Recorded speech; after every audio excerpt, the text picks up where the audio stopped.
Good morning. Good morning, everyone. Welcome back to my channel. For this video this morning, I'm going to show you guys how to do another digitized design from start to finish. So if you're interested in watching and reproducing this or something similar to it, just stay tuned.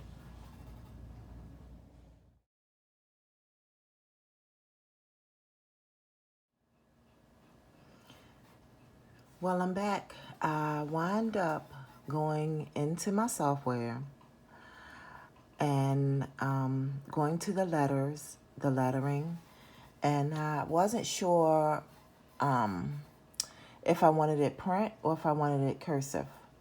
So I kind of made the same identical three of the same ones with different styles.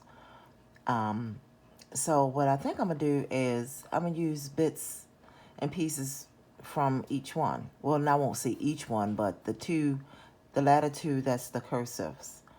I like the F right here on this one, but I'm not crazy about the F on this one. And then I like the B on this one, but this B isn't bad. So I broke them apart, and now what I'm gonna do is move each one of the letters out of position. And then I'm gonna rearrange it with what I think might look right. And of course I have to play around with the spacing a little bit and maybe make it closer. But see, to me, this looks a lot better with this particular F as opposed to this F. That doesn't even look like, I don't know what that looked like. That doesn't look like an F. So, all right, I like the I and the rest of it is fine. And then the B on boss. Let's see.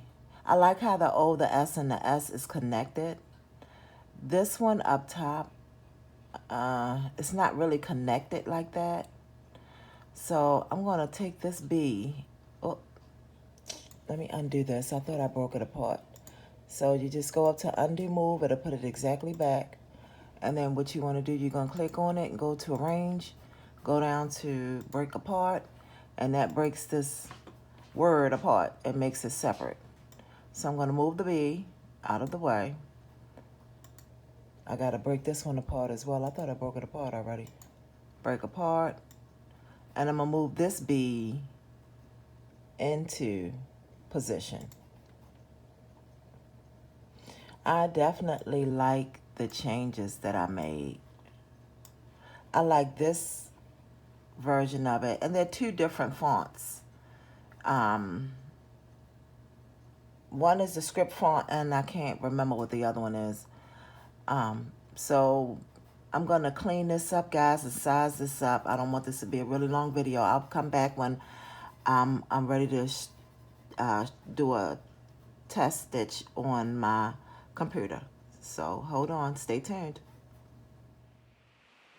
Okay, well, I've decided on which font I'm going to be using. I love this light blue, and I actually have a thread, Madeira 40 weight thread, and this is it. This is exactly the same color as what's on the screen, guys. I love light blue. So I think I'm going to be making this in a light blue color, but I also want to add a little something extra special to this particular design. So what I did in my software, I have some already pre-done designs that I'm going to, I think I'm going to pull one. I had my eyes set on a butterfly because it's almost spring. Spring is like right around the corner. And so I wanted to do a little something different. So I wound up putting the design on my screen. So what I'm going to do is cut it and then take it back to my original font. And then I'm going to insert it here. So I'm going to change the color to a light blue. Okay. And then where the eye is, I'm going to ungroup. And then I have to oh no, I don't. I have to ungroup the eye, the circle around the eye. And I'm going to break that apart. So then I'm going to take this little circle and move it out of the way. And where the circle would have been, let me undo that. I didn't know it was going to undo. Okay, so what I'm going to do is make this butterfly one complete piece, because what it's doing is it's going to, on this side over here, it shows you that it breaks it down into different parts. So in order to get it to be one complete object, when I move it, I have to go up and group it.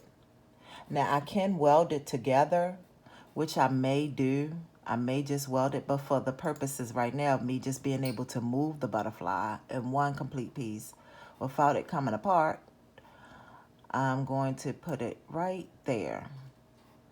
And I think that I'll delete the little circle. So I don't want to make this a really long video.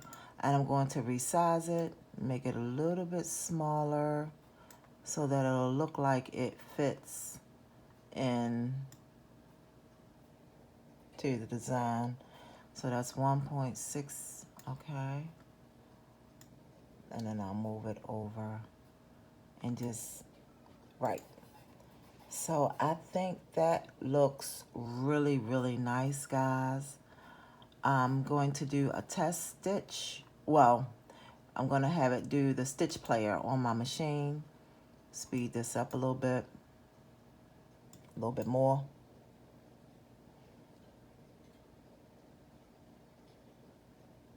And the stitch player just shows you exactly where everything and how everything is going to stitch.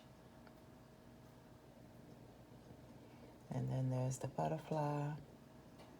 Okay, great. So now, guys, I'm going to set up my embroidery machine, which is the Vekoma EM1010. And I believe I will be making this either on Next Level t-shirt or a jersey sweatshirt. I'm not 100% sure, because this is going to be a design that I'm going to add to my store. So hang tight, guys, while I set everything up. So I had to make some changes to the butterfly that I chose. I really didn't like how it didn't have a fill behind it. So let me ungroup it so I can show you guys what I'm talking about. When I brought it into this particular file, it looked just like this. And so it would show whatever fabric, whatever color that would be, it's going to be stitched on top of. And I really wanted it to have a fill behind it. So what I did was I just traced around the whole butterfly again, and I made a fill behind it, this is called a Tatami Stitch. So, yeah, when I put this butterfly, let me zoom in. When I put the butterfly back on top, I just want to make sure I match everything up and leave enough room so that it will be completely over top of it. And see, that to me looks a lot better, 110% better than just it being a blank, no fill inside of it. It's just blank. So I'm gonna group it, arrange, group, and then that allow me to be able to move it as one complete piece. I'm gonna put it back where the little dot for the eye is. I just replaced it with a butterfly. I think it looks really nice. And then I'm gonna do what is this called? Stitch player. I'm gonna have it play out how it's gonna actually sew everything.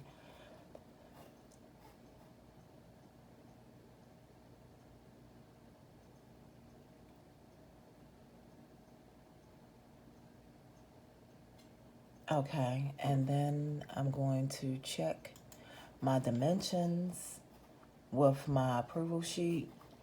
Next page, see how many stitches. It's 12,047 stitches.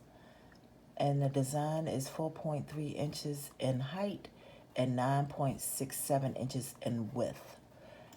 And the color is like an aqua blue, which is that color thread that I'm going to use.